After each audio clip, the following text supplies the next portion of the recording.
देखो next question में क्या कह रहा है यहाँ पे हमें कि find out potential difference between the point X and Y in figure. ठीक है, हमें कहाँ निकालना है आपको, एक्स पे और वाई पे पोटेंशियल डिफरेंस पूछ रहा है। ठीक है ना। अब यहाँ पे एक चीज ध्यान से समझना कि जब भी इस तरह के कोई कंडीशंस मिलते हैं हमारे पास, ठीक है, इस तरह का जब भी कोई कंडीशन मिलता है तो यहाँ पर ये नहीं बताया कि किस टाइम के लिए है। ठीक है, तो अगर ऐसा होता है तो मैंने तुमको जब कॉन्सेप्ट पढ़ाया था वहीं पे बताया था, T is equal to zero से T is equal to infinity, ज्यादा नहीं, बहुत स्पीड होता है। ऐसा नहीं कि इन्फिनिटी का मतलब बहुत देर लगता है उसको चार्ज होने में, ऐसा कुछ नहीं है। ठीक है ना। तो यहाँ पे जब कभी भी इस तरह की सिचुएशंस नहीं दी जाती तो हम लोग एज्यूम ही करके चलते हैं कि T is equal to infinity पे। ठीक है, T is equal to infinity, that is steady state में हमें इसको चेक ही करना है, स्टेडी स्टेट में देखना है। देखो एकदम ये सारे छोटे छोटे टर्म्स हैं जो आपको ध्यान में रखने हैं। ठीक है, अब यहाँ समझो, अगर हम स्टेडी स्टेट की बात करेंगे, ठीक है, अगर हम स्टेडी स्टेट की बात करेंगे तो तुमको ये बात पता है कि यहाँ ध्यान से समझना कि ये 4/3 माइक्रो फराड वाले कैपेसिटर के पास और 4 माइक्रो फराड कैपेसिटर के पास करंट फ्लो नहीं होगा, क्योंकि जब हम स्टेडी स्टेट में जाएंगे तो ये ओपन सर्किट की तरह ट्रीट करेगा। मतलब करंट जो होगा वो कैसे फ्लो करेगा, देखो करंट ऐसे फ्लो करेगा, इस तरह से, देखो करंट ऐसे जाएगा, ये फ्लो करेगा। ठीक है ना। अगर करंट इस तरह से फ्लो करेगा तो देखो ये जो रेसिस्टेंस है, ध्यान से एक टर्म समझना बेटा, ये जो रेसिस्टेंस है दैट इज 2 ओम का रेसिस्टेंस, यहाँ आपको क्या दिख रहा है 6 ओम का रेसिस्टेंस, और यहाँ आपको क्या दिख रहा है 4 ओम का रेसिस्टेंस। ये तीनों क्या हो जाएगा, सीरीज में हो जाएगा। तो अगर ये तीनों सीरीज में हो जाएगा तो आर इक्विवेलेंट हम क्या लिखेंगे, आर इक्विवेलेंट लिखेंगे R1 plus R2 plus R3। ठीक है, that is equal to 2 plus 6 plus 4, और दैट बिकम्स 12 ओम। ये 12 ओम हो जाएगा। ठीक है, तो अब यहाँ समझना मेरी बात को कि ये इस तरह से जब चल रहा है तो what is the potential difference between हम बी से ए, क्योंकि हायर पोटेंशियल वाला तो बी ही होगा, क्योंकि इधर से देखो ऐसे करंट आएगा, पॉजिटिव टर्मिनल यहाँ दिख रहा है, ये देखो ये बैटरी का पॉजिटिव टर्मिनल है, ये बैटरी का निगेटिव टर्मिनल है। तो हम क्या लिखेंगे, देखो हम ऐसे लिख सकते हैं वी, ठीक है, बी माइनस, देखो करंट ऐसे जा रहा है ना, माइनस आई इंटू 6, ये 6 पोटेंशियल ड्रॉप होगा, फिर क्या लिखोगे minus I into 4 is equal to क्या लिखोगे वी ए। ठीक है, तो यहां से अगर मुझे V B minus V A, इसकी वैल्यू क्या लिख लेंगे हम आई, और यहाँ पे क्या हो जाएगा देखो 6 प्लस 4, ऐसे होगा ना, 6 प्लस 4, ये कंसिडर करेंगे। कहीं दिक्कत नहीं ना इसको समझने में आपको, इतनी बात आ रही है समझ। तो हमें क्या है कि आई की वैल्यू पता करनी पड़ेगी कि आई की वैल्यू कितना होगा। तो देखो ये कितना बैटरी का वैल्यू दी हुई है मेरे पास 20 वोल्ट, ये दिया हो ना। आर इक्विवेलेंट यहां से हमने कितना निकाला 12 ओम। ठीक है, तो टोटल आई करंट जो फ्लो करेगा वो कितना हो जाएगा 20/12, दैट बिकम्स क्या लिख लोगे 2 एम्पियर। ठीक है, इससे तुमको अब क्या हो जाएगा V B minus V A की वैल्यू मिल जाएगी 2 इंटू 10, दैट बिकम्स क्या हो गया यहाँ से देखो, है ना 2 इंटू 10, तो ये 20 वोल्ट वैल्यू हो गई, potential difference between V A और वी बी। ठीक है, अब देखो तुमको वी ए और वी बी के बीच पोटेंशियल डिफरेंस यहाँ से यहाँ मिल गया। तो ये देखो ये जो 4/3 कैपेसिटर है और 4 कैपेसिटर है, ये 4 ओम, ये दोनों एक दूसरे से क्या है पैरेलल जुड़े हैं। मतलब जितना पोटेंशियल डिफरेंस यहाँ पर वी ए बी का, वही इन दोनों के बीच भी मिलेगा हमको। ठीक है ना। तो अगर मैं इधर से सोचूं, और यहाँ देखो इस पे भी ध्यान देना, अगर इस तरह से सोचोगे तो ये अगर प्लस क्यू होगा तो ये क्या होगा माइनस माइनस क्यू होगा। यहाँ पे अगर ये प्लस क्यू होगा तो ये माइनस क्यू होगा, क्योंकि ये क्या है सीरीज में कनेक्टेड है, तो चार्ज की वैल्यू क्या मिलेगी हमको इसमें सेम मिलेगी। ठीक है, तो अगर मैं यहाँ से यहाँ सोचना शुरू करूं कैपेसिटर के केस में, तो मैं ऐसे लिखूं वी बी, देखना है यहाँ से माइनस, ठीक है, Q अपॉन कितना है 4, तो ये क्या लिख दो 4 इंटू 10 टू द पावर -6। फिर आगे बढ़ेंगे, ठीक है, तो ये क्या हो जाएगा -4/3, डिवाइड में क्या लिखूंगे यहाँ पे, सॉरी 4/3 नहीं, यहाँ पे क्या लिखेंगे हम लोग, यहाँ पर क्या हो जाएगा देखो समझो इसको, यहाँ पे क्या लिखेंगे बेटा, Q अपॉन 4/3 इंटू 10⁻⁻6, ठीक है, इज इक्वल टू क्या हो जाएगा, देखो यहाँ तक आए VA, कहीं दिक्कत नहीं ना, इतनी दूर समझने में एकदम इजी है ये प्रोसेस पूरा। अब यहाँ से देखो कि अगर यहाँ से मैंने ऐसे लिखा VB minus VA is equal to, तो ये क्या मिलेगा आपको, देखो यहाँ से ध्यान से समझना, ये आपको कंडीशनली ले लो, ठीक है। यहाँ पे हम क्या लिख सकते हैं इसको, Q अपॉन 4 इंटू 10⁻⁻6 और प्लस क्या हो जाएगा, 3 को ऊपर कर देते हैं तो 3³/4 इंटू 10⁻⁻6, ठीक है। अब VB माइनस VA की वैल्यू है मेरे पास, देखो यहाँ पे ध्यान से देखो, इस जगह देखो VB, ये जो VB माइनस VA यहाँ दिया हुआ है, ठीक है, इसकी वैल्यू हमने यहाँ निकाली, कितनी निकाली है, 20 वोल्ट, है ना। तो यहाँ पर इसकी वैल्यू क्या हो जाएगी, 20, ठीक है। और यहाँ से अगर 10⁻⁻6 कॉमन निकाल लोगे तो मल्टीप्लाई ले सकते हैं 10⁻⁻6। अब ये देखो Q/4 प्लस 3Q/4 हो जाएगा। अब ये दोनों को ऐड करेंगे तो हमको Q की वैल्यू मिल जाएगा, और Q की वैल्यू क्या हो जाएगी, 20 इंटू 10⁻⁻6 कूलम, ठीक है। ऐसा यूनिट क्लियर है ये, ठीक है ना, ये आ जाएगी वैल्यू, ओके। अब यहाँ पे हमको चार्ज की वैल्यू निकल गई, ठीक है। अब देखो अकॉर्डिंग टू द क्वेश्चंस हमें क्या निकालना है, हमें क्या निकालना है, x और y के बीच पोटेंशियल डिफरेंस, ठीक है ना, हमें क्या निकालना है, x और y के बीच पोटेंशियल डिफरेंस। देखो यहाँ ध्यान से समझना, मैं ये वाला थोड़ा टर्म्स अब ये वाले रब कर रहा हूँ कि आपको समझने में आसानी हो जाए। देखो देखो अब हमें यहाँ पे क्या है, x और y के बीच पोटेंशियल डिफरेंस निकालना है, तो ध्यान से समझो, ये x है, तो देखो करेंट बेटा कैसे आ रहा था, इस तरह से ऐसे जा रहा था ना, तो यहाँ देखो ये मैंने क्या बोला, ये प्लस होगा प्लेट, ये माइनस प्लेट होगा, चार्ज हम Q लेके चल रहे हैं जिसकी वैल्यू हमने निकाल रखी है, ठीक है। तो हम देखो x से y की ओर चल रहे हैं, चलो मैं यहाँ पे स्पेस है मैं यहाँ पे बनाता हूँ ताकि आपको समझ में टोटल सेक्शन आए। देखो इस जगह देखो, अगर x से y चलेंगे, ठीक है ना, तो हम यहाँ से ऐसे लिखेंगे, देखो Vx, ठीक है। अब देखो माइनस से ये प्लस, तो ये प्लस हो जाएगा।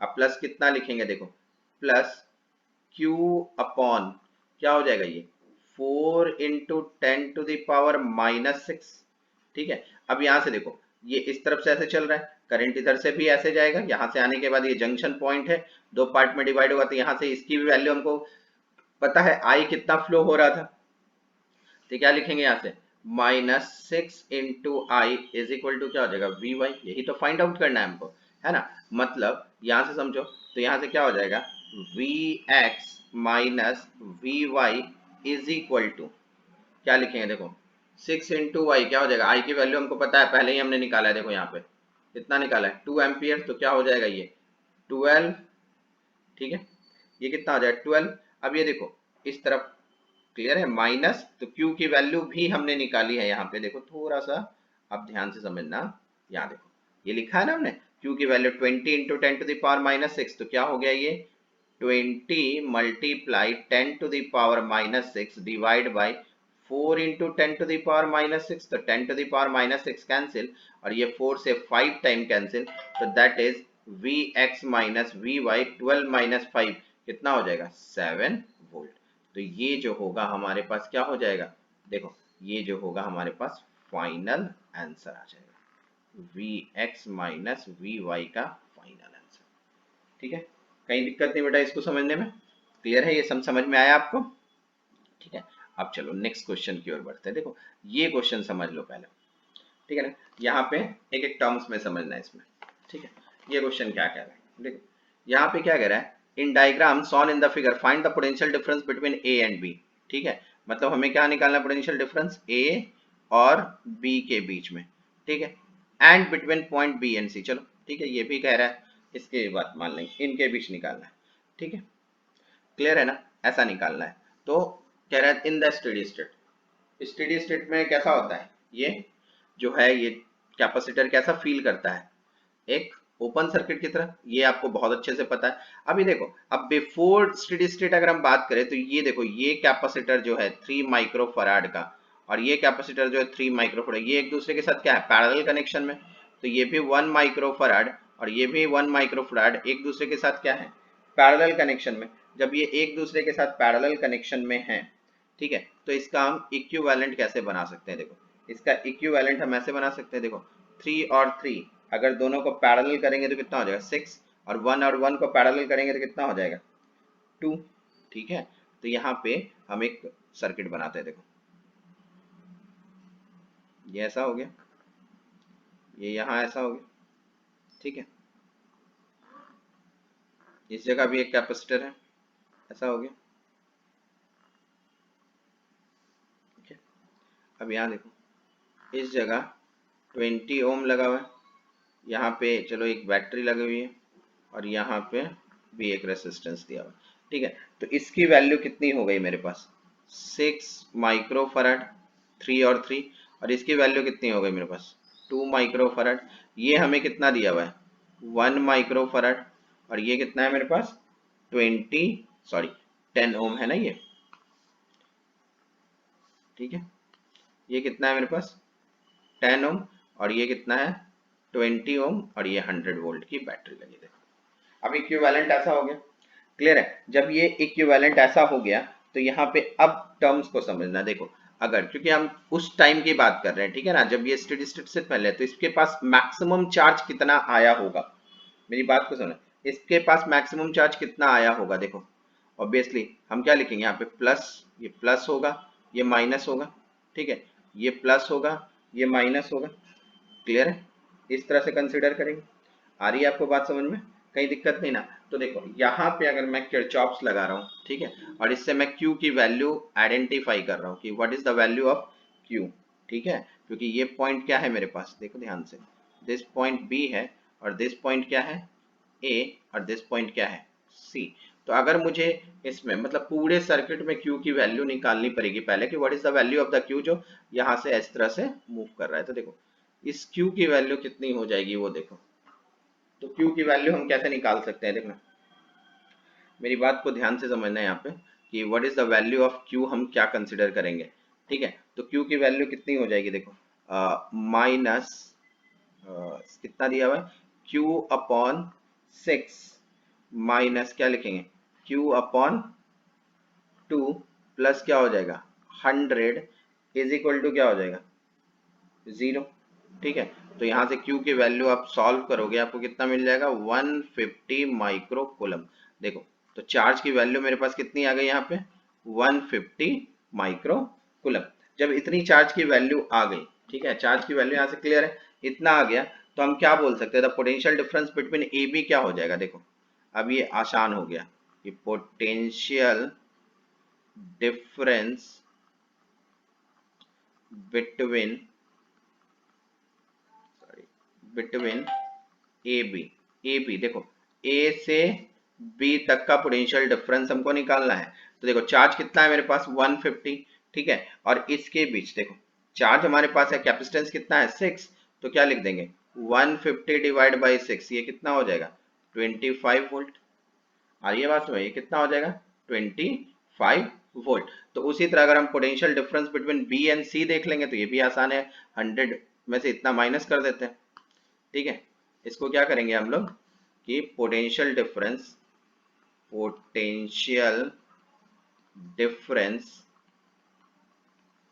बिटवीन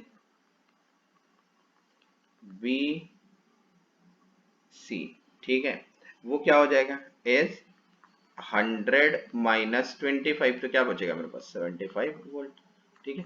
क्लियर है, ये भी आपको समझ में आया, कोई दिक्कत नहीं इस सम को समझने में, ठीक है। चलो थोड़ा और देखें आगे क्या है। देखो ये क्या कह रहा है, in the given figure E1 की वैल्यू दी हुई है, E3 की वैल्यू दी है, R1 दिया हुआ है, R3 दिया हुआ है, C दिया हुआ है, ठीक है।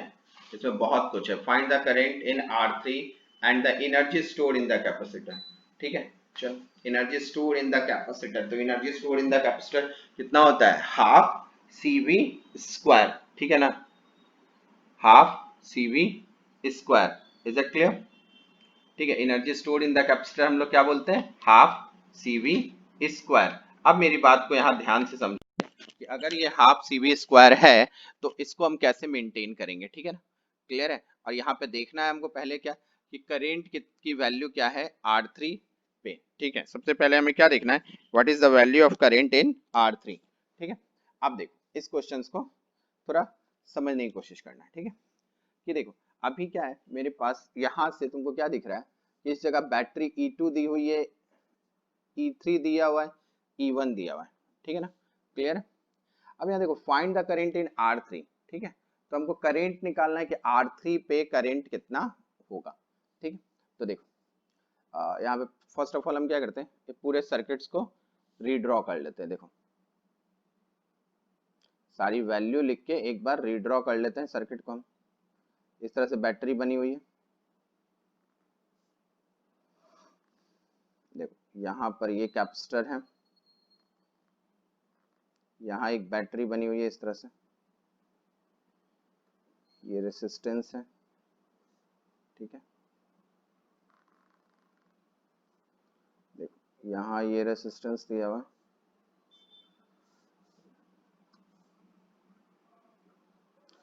देखना समझना इसको, यहाँ भी एक रेसिस्टेंस है हमारे पास। ठीक है, और ये कनेक्टेड है ऐसा। ठीक है, क्लियर है, कहीं कंफ्यूजन नहीं है इसमें। अब इसके बाद इस जगह एक और बैटरी बनाई है हमने। ठीक है, और इसके साथ एक रेसिस्टेंस ऐसे लगा है। ठीक है, अब देखो एक एक की वैल्यू देखो, ये क्या दिया हुआ है R1, और R1 की value is equal to 2 × R4 है, और जो किसके बराबर है 6 ओम के। ठीक है, ये किसके बराबर है 6 ओम के, तो यहाँ पर वैल्यू क्या है, मैं पूरी वैल्यू लिख रहा हूँ खाली 6 ओम। ठीक है, यहाँ पे देखो E1 की वैल्यू, यहाँ E1 क्या है 3 × E2, और ये किसके बराबर है 6 वोल्ट के। ठीक है, तो ये कितना हो गया 6 वोल्ट। ठीक है, यहाँ जो कैपेसिटर है C, इसकी वैल्यू क्या दी हुई है 5 माइक्रोफराड, तो ये 5 माइक्रोफराड का कैपेसिटर लगा हुआ है। ठीक है, अब यहाँ देखो ये दिया हुआ है तुमको E2, E2 की वैल्यू कितनी दी हुई है, देखो यहाँ से E2 जो है वो क्या है, E2 अगर हम कंसिडर करें तो यहाँ तो ये क्या हो जाएगा 2 वोल्ट हो जाएगा, इसकी वैल्यू कितनी हो जाएगी 2। देखो क्लियर है, इसकी वैल्यू कितनी दे रखी है 2 वोल्ट, क्योंकि देखो यहाँ E1 is equal to 3 E2 दिया होता है, E2 इज इक्वल टू क्या E1/3, तो E1 की वैल्यू 6 वोल्ट है, 2 वोल्ट हो जाएगा ये। ठीक है, R2 देखो, R2 की वैल्यू कितनी रखी है, R2 R2 है मेरे पास 4 ओम। ठीक है, R3 से कंपेयर कर लो, हाँ ठीक है, तो ये वैल्यू कितनी हो जाएगी 2 ओम, तो इसकी वैल्यू हो गई मेरे पास 2 ओम। ठीक है, अब यहाँ देखो R3, ये क्या है R3, और R3 की वैल्यू कितनी है मेरे पास 4 ओम। Is that clear. अब यहाँ देखो, यहाँ R4 की वैल्यू कितनी दे रखी है, R1 is equal to 2 R4 is equal to 6। ठीक है, तो ये कितना हो जाएगा 3 ओम। ठीक है, अब ये जो बैटरी E3 की वैल्यू कितनी है, देखो E3 की वैल्यू है 2 E3 इज इक्वल टू 6, मतलब इसको भी डिवाइड कर लेंगे तो ये कितना हो जाएगा मेरे पास 3 वोल्ट। देखो सारी वैल्यू मैंने सर्किट में रीअरेंज कर दी है। ठीक है, अब यहाँ से कह रहा है find the current in R3 and the energy store in the capacitor. ठीक है, हमें करेंट इन R3 निकालना है। ठीक है, R3 का मतलब कहाँ है, करेंट इन R3 मतलब यहाँ पे निकालना है 4 ओम में। ठीक है, चलो ये हमें कंसिडर करना है। ठीक है ना, इसमें कहीं दिक्कत नहीं है आप लोगों को। ठीक है, अब यहाँ पे देखो इसको मैं नॉमिनिक्लेट कर देता हूँ। देखो ये A हो गया, ये B हो गया, ये C, दिस बिकम D। ठीक है, this is E, this become F। ठीक है, और ये G, ताकि जब हम किरचॉप्स यूज करें तो हमें आसानी हो। ठीक है ना, अब यहाँ पे समझो मेरी बात को, कि अगर मैं यहाँ से चेक करूँ, ठीक है इधर से मैं चेक करूँ, तो यहाँ तुमको देखो अगर यहाँ से इस तरह से जाऊँ, यहाँ I1 करंट फ्लो हो रहा है, तो ऑब्वियसली इधर से भी I1 करंट निकलेगा जो इसके पास जाना चाहिए। इज दैट क्लियर ना। ठीक है, तो मैं क्या करता हूँ इसमें किरचॉप्स यूज करता हूँ। ठीक है, किरचॉप्स रूल यूज कर रहे हैं हम लोग, कौन सा ABFGA में। ठीक है, पहला हम ले रहे हैं क्या, कौन सा लूप ABFGA में। तो यहाँ पे मेरी बात को समझो, यहाँ निगेटिव से पॉजिटिव क्या लिखेंगे 6। ठीक है, उसके बाद क्या लिखेंगे हम, देखो यहाँ से माइनस। ठीक है, इधर से अगर कंसिडर कर रहे हैं तो देखो ये भी वोल्टेज है ना यहाँ पे। ठीक है, यहाँ से करेंट का डिस्ट्रीब्यूशन हमें ध्यान से देखना पड़ेगा, ठीक है, कि करेंट का डिस्ट्रीब्यूशन क्या क्या है मेरे पास, ठीक है, क्लियर है। करेंट डिस्ट्रीब्यूशन यहाँ पे ध्यान देना पड़ेगा क्योंकि बहुत सारे करेंट्स के कंफ्यूजन आएंगे इसमें, इज इट क्लियर, ठीक है। तो करेंट के डिफरेंस को ध्यान से देखो, क्लियर है। ये आपको I1 मिल रहा है, ठीक है, यहाँ से क्या मिल रहा है I1, क्लियर है। और इधर से कितना जा रहा है, यहाँ से भी देखो, ये I1 यहाँ से है तो यहाँ से रिटर्न भी हमें कितना होना चाहिए, I1 होनी चाहिए, ठीक है, क्लियर आ रही है बात समझ। अब देखो ये जो बैटरी है इससे क्या जा रहा है I2, ठीक है, तो इधर भी क्या आएगा I2। तो इस तरफ इस सेक्शन में ध्यान से देखना, यहाँ से कितना निकलना चाहिए I2 निकलना चाहिए, ठीक है। तो इधर भी तो रिटर्न I2 आना चाहिए क्योंकि देखो यही I2 इस निगेटिव वाले के पास आएगा, क्लियर है ना। अब यहाँ पे कोई कंफ्यूजन नहीं, तो दैट मीन्स यहाँ से देखो, यहाँ से I2 आ रहा है, यहाँ से I1 आ रहा है, ठीक है। यहाँ से क्या दिख रहा है तुमको, यहाँ से I1 आ रहा है, यहाँ से I2 जा रहा है, मतलब इस ब्रांच में करंट कितना आ जाएगा I1 plus I2। Is that clear, कहीं दिक्कत नहीं अब इतनी दूर समझने में, ठीक है। तो देखो इसको क्या लिखेंगे, 6 minus I1 plus I2 into क्या होगा 4 इज इक्वल टू 0, ठीक है। इसको एक इक्वेशन बना लेते हैं, ठीक है। अब हम क्या करते हैं, दूसरे लूप में अप्लाई करते हैं, मतलब अब लूप कौन सा ले रहे हैं हम, B C D E F B, ठीक है। हमने लूप कौन सा लिया, B C D E F B. देखो B C D E F B, ये नीचे वाला जो लूप आपको दिख रहा है, ठीक है, नीचे वाले लूप में। तो इसमें अगर हम कंसिडर करेंगे तो यहाँ पे देखो, यहाँ पे क्या लिख सकते हैं, मैं लिखता हूँ I2 into 3 minus 3 minus 2 plus 2I2 plus I2 plus I1 into 4 is equal to 0। इसको क्या करते हैं हम लोग, सेकेंड इक्वेशन बना लेते हैं। देखो कहीं दिक्कत नहीं इतनी दूर में, ठीक है, ये हो गया।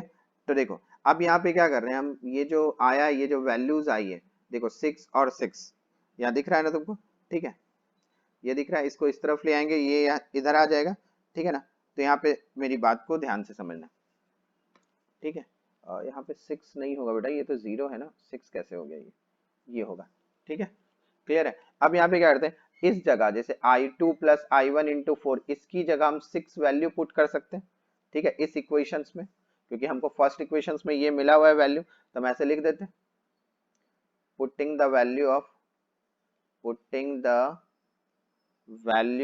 Of 4 I1 plus I2 is equal to 6 in equation second, चलेगा ना, ठीक है। तो वैल्यू क्या हो गई मेरे पास, देखो 3I2 minus 5 plus 2I2 plus 6 is equal to 0, ठीक है। तो यहाँ से I2 की वैल्यू हम निकाल सकते हैं, तो what is the value of I2, I2 is equal to हो गया -1/5 एम्पियर।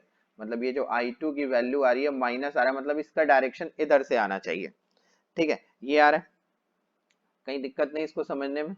अब देखो यहाँ पर जब ये I2 की वैल्यू इतनी आ रही है, तो ऑब्वियसली इससे हम क्या I1 की वैल्यू भी निकाल सकते हैं, ठीक है। मतलब हम क्या करते हैं, सब्स्टिट्यूट कर देते हैं value, substituting the value of I2, ठीक है, the value of I2 in equation first, ठीक है। तो ये क्या हो जाएगा, I1 is equal to 1.5 minus minus 1/5 is equal to क्या मिल जाएगा 1.7 एम्पियर, ठीक है ना, ये हमें वैल्यू आ जाएगी, क्लियर है। अब यहाँ पे समझो कि जब इतनी वैल्यू आ गई तो हम क्या लिख सकते हैं, तो हमको क्या मिलेगा, तो हमको क्या निकालना है, देयरफॉर करंट R3 में क्या होगा, करंट क्या होगा, हमें किस में निकालना है, इन R3, इन R3। तो R3 में करंट कितना था मेरे पास, I1 प्लस I2 था ना। तो what is the value of I1 क्या है, देखो I1 प्लस I2 ये कर लेंगे, देखो I1 इतना निकला है, I2 हमने निकाला है, तो टोटल कितना आ जाएगा मेरे पास 1.5 एम्पियर, ठीक है, क्लियर है, आ रही है बात समझ में, कहीं दिक्कत नहीं ना? आप क्लियर है, क्वेश्चन में यही पूछ रहा था हमसे R3 के लिए। ठीक है, अब देखो हमको एनर्जी स्टोर भी पूछ रहा है। ठीक है ना, तो find the potential difference across the capacitor, कितना होगा वो पहले निकाल लेते हैं तभी तो निकलेगा। तो देखो पोटेंशियल डिफरेंस, पोटेंशियल, पहले इसको आप इस तरह से नोट कर लो कि कहीं गड़बड़ ना हो, वैल्यूज आपको ध्यान रहे। देखो क्लियर है, या मेरी बात समझो। अब हमको क्या निकालना है कि पोटेंशियल डिफरेंस, देखो पोटेंशियल डिफरेंस अक्रॉस कैपेसिटर क्या होगा। देखो अक्रॉस कैपेसिटर क्या निकलेगा। ठीक है, तो पोटेंशियल डिफरेंस अक्रॉस कैपेसिटर निकालेंगे तो देखो कैपेसिटर के अक्रॉस अगर हम निकालेंगे तो देखो VE से VG चले जाते हैं। ठीक है, अगर हमने VE से VG तक मूव किया तो निकाल सकते हैं इसको। मतलब क्या लिख लेंगे हम लोग, देखो VE minus 2 minus 0.2 multiply 2 is equal to VG। ठीक है, तो यहाँ से VE माइनस VG की वैल्यू क्या हो जाएगी, देखो 2.4 वोल्ट। ठीक है, ये आ गया मेरे पास। तो एनर्जी की वैल्यू क्या हो जाएगी, देखो एनर्जी स्टोर कितना लिखोगे आप, एनर्जी स्टोर, एनर्जी स्टोर क्या हो जाएगा, हाफ CV² मतलब हाफ मल्टीप्लाई क्या हो गया ये 5 इंटू 10⁻⁻6 इंटू 2.4 का होल स्क्वायर। और ये किसके बराबर हो जाएगा, 5 है 2.4 कैंसिल करेंगे तो वैल्यूज क्या मिल जाएगी हमको, 10⁻⁻5 और ये क्या हो जाएगा 1.44। ये हो गया मेरा एनर्जी, इतना जूल। इज इट क्लियर, ये आ रही है आपको बात समझ में, कहीं दिक्कत नहीं, ये क्वेश्चन समझ में आया। चलो नेक्स्ट क्वेश्चन की ओर बढ़ रहे हैं। ठीक है, देखो नेक्स्ट क्वेश्चन क्या कह रहा है कि calculate the current in branch containing R1 R2 R3 in the circuit shown in the figure. ठीक है, तो यहाँ देखो इस तरह के क्वेश्चंस मैंने याद करो तुम लोगों को कराए थे कि अगर इस तरह का कोई क्वेश्चंस होता है, और ये देखो ध्यान से मेरी एक एक बात याद रखना, और इस पोटेंशियल के पास कोई इंटरनल रेसिस्टेंस नहीं होता तो इसको हम सेपरेटली बांट सकते हैं। ठीक है, तो कह रहा है calculate the current in branch containing R1 and R3 in the circuit shown in figure. ठीक है, तो देखो अब ये डिपेंड कर रहा है कि आप कैसे कंसिडर कर रहे हो इसको। क्लियर आ रही है बात समझ में, कि अगर तुम यहाँ पे बोलो, देखो इस जगह करंट अगर तुमने शो किया है, ठीक है, और तो यहाँ पे तुमको पता है कि इस ब्रांच की बात करें तो इसको हम ऐसे बना सकते हैं, क्योंकि पैरेलल में है तो पोटेंशियल डिफरेंस तो सब में सेम होगा। ये R1 है, ये V है, तो यहाँ से अगर I1 करंट फ्लो कर रहा है तो what is the value of I1 बताओ, क्या लिख लोगे, V अपॉन ये R1 है, V अपॉन R1। ठीक है, ये तुमको पता है। ठीक है, उसी तरह ध्यान दो कि अगर ये वाला देखो, अगर मैं दूसरा ये वाला करंट देखता हूँ, देखो यहाँ पे अगर मैं इस तरह से बनाऊं, ये R3 दे दूं, यहाँ पर भी पोटेंशियल क्या होगा, इसके पास V ही होगा। चलो इसको मैं I3 बोल देता हूँ, तो I3 की वैल्यू क्या लिख दूं मैं, बताओ V अपॉन R3, क्योंकि यहाँ भी करंट कांस्टेंट होगा। ठीक है, बट अगर हम थर्ड वाले केस में इसमें जाएं, देखो ये क्या है, सॉरी ये देखो ये क्या है मेरे पास R2, और ये है कैपेसिटर, और यहाँ पर है पोटेंशियल V। ठीक है, तो अगर इसमें तुम जाओगे तो तुमको पता है कि टाइम के साथ ये वेरी करेगा। ठीक है ना, और पोटेंशियल लगा हुआ है तो ये जो वेरी करेगा, तो चलो इसको करंट को मैं क्या बोल देता हूँ I2। तो I2 करंट की वैल्यू चार्जिंग कंडीशन में क्या लिखते हैं हम लोग, बताओ R2 करंट की वैल्यू हम लोग total current I0 into e to the power minus क्या लिखेंगे, देखो T अपॉन RC, RC ही होगा ना, तो ये वैल्यू होगा जो वेरी करेगा। इज इट क्लियर, यही वैल्यू होगा जो वेरी करेगा। तो यहाँ I2, तो ये हो गया मेरा करंट की वैल्यू। ठीक है, जो यहाँ पूछ रहा है calculate the current in the branch R1 R2 R3, तो तीनों में ये वैल्यूज आ जाएगी। एक में क्या हो जाएगा V बाई R1, ये कांस्टेंट होगा, ये भी कांस्टेंट होगा, बट ये तुमको वेरिएशन में मिलेगा। बोलो ठीक है, कहीं दिक्कत नहीं बेटा, इसको समझने में आ रही है आपको बात समझ में, कोई कंफ्यूजन नहीं है ना। ये आ गई, ये क्लियर है। ठीक है, कहीं दिक्कत नहीं। अब यहाँ पे देखो ये क्या कह रहा है तुमको, ये कह रहा है calculate the current flowing through the capacitor branch in the circuit shown in the figure initial और फाइनल। ठीक है, इनिशियल और फाइनल दोनों कंडीशंस में कह रहा है। ठीक है, इनिशियल का मतलब क्या होता है? ठीक है, अब यहाँ मेरी बात को समझना। देखो, इनिशियल का मतलब क्या होता है? इनिशियल का मतलब हम लोग क्या बोलेंगे? ए पार्ट, चलो ए को मैं इनिशियल बोल देता हूँ, मतलब t is equal to zero पे। ठीक है, अब यहाँ देखो, एट मैं t is equal to zero पे इस सर्किट की बात करूं, तो t is equal to zero पे देखो, calculate the flowing through the capacitor branch in the circuit shown in the figure initial and final. तो ये तो पहले क्लोज कर दो। ठीक है, तो t is equal to zero पे अगर हम बात करेंगे तो देखो ये जो होगा, ये और यहाँ ये जो होगा। ठीक है, T is equal to zero पे ये जो कैपेसिटर बना हुआ है ये कैसा ट्रीट करेगा? एक कंडक्टिंग वायर की तरह। जब ये कंडक्टिंग वायर की तरह ट्रीट करेगा तो टू और टू क्या हो जाएगा? पैरेलल में, है ना? टू और टू क्या मिलेगा हमको? पैरेलल में मिलेगा। क्लियर है? तो इसके कारण जो यहाँ से जो करंट फ्लो होगा वो दोनों में इक्वली डिवाइड हो जाएगा। आ रही है बात समझ में? इन दोनों में क्या होगा? इक्वली डिवाइड हो जाएगा जब स्विच को क्लोज करोगे तुम। ठीक है, तो करंट इन दोनों के ब्रांच में कितना आ जाएगा देख लो। ये कितना है? 100 और ये कितना है? 4। ठीक है ना? क्लियर? ये कितना है? 100 और ये कितना है? 4। क्लियर आ रही है बात समझ में? ठीक है, तो बेटा ये 2 और 2 को जब पैरेलल करोगे तो ये कितना मिल जाएगा तुमको? 1। ठीक है, यहाँ पे थोड़ा कंफ्यूजन है, ये बेटा 100 वोल्ट नहीं है। ठीक है, क्लियर है? ये 100 वोल्ट नहीं है, ये एक्चुअल में 10 वोल्ट है। ठीक है, तो इसको थोड़ा करेक्शन कर लो, एक जीरो कम है इसमें। ठीक है, ये जीरो नहीं है, ये 10 वोल्ट है। ठीक है, तो यहाँ पे मेरी बात को समझो, तो ये 2 और 2 मिलके क्या हो जाएगा? चलो इसको सर्किट बना लो तुम पहले। ये ऐसा है, ये अब ऐसा हो गया। ठीक है, यहाँ पर सॉरी इस तरह से बैटरी नहीं बना है। ठीक है, यहाँ पे ये पॉजिटिव टर्मिनल है, ये नेगेटिव टर्मिनल है, ऐसा बना हुआ है। ठीक है, तो ये 4 ओम हो जाएगा और 2 और 2 क्या हो जाएगा? ये देखो पैरेलल हो जाएगा, तो ये 1 ओम हो जाएगा और इसके पास 10 वोल्ट की बैटरी है। तो इस तरह से फ्लो करोगे तो आई की वैल्यू क्या हो जाएगी मेरे पास? देखो 4 और 1 5 हो जाएगा, तो V by R that becomes, देखो ये क्या हो जाएगा? 5/10। ये क्या लिखेंगे हम लोग? देखो 5/10 V की वैल्यू है ना, तो 5 सॉरी 10/5, क्या बोल रहा हूं मैं? 10/5, तो ये क्या हो जाएगा बेटा? 2 एम्पियर। करंट कितना मिल गया हमको? 2 एम्पियर। ये कह रहा है ना calculate the current flowing the capacitor branch in the circuit, तो क्या मिल गया यहाँ पे? देखो ये क्या मिल गया हमको? 2 एम्पियर। अगर ये 2 एम्पियर मिल गया, यहाँ से तुमको 2 एम्पियर मिल रहा है, तो करंट ये कैपेसिटर में कितना जाएगा? तो देखो 2 एम्पियर यहाँ से निकलेगा तो ऑब्वियसली यहाँ और यहाँ, देखो इन दोनों में मैं थोड़ा सा इसको रब करके तुमको क्लियर कर दूं। देखो यहाँ पे समझना। ठीक है, कि जैसे ही क्या किया तुमने, इसको क्लोज किया तो अब यहाँ से करंट जाना शुरू हो गया, ये कंडक्टिंग वायर की तरह ट्रीट करेगा।